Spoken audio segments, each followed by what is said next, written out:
எங்க கட்சி ஒன்றும் சங்கரமணம் இல்லைன்னு சொன்னது யாரு? யார் சொன்னாங்க?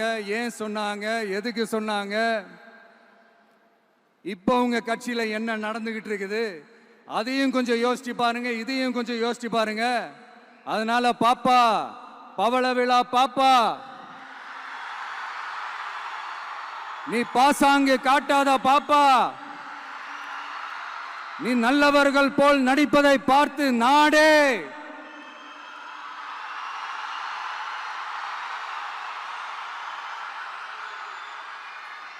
பாப்பான்னு சொன்னோம். அப்ப கூட பாத்தீங்கன்னா பாப்பான்றது ரொம்ப ஆசையா பாசமா சாஃப்டா தான் சொன்னோம். அதையே நீங்க அதிர்ச்சியா எடுத்துக்கிட்டீங்கன்னா அதுக்கு நாங்க என்ன பண்றது?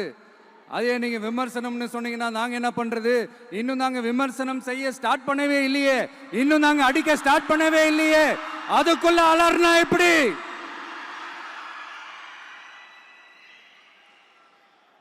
அதனால உங்க அரசவை புலவர்கள் யாராவது இருந்தாங்கன்னா கர்ச்சீஃப் எடுத்து அவங்க கண்ணீரை துடைத்து விடுங்கள்.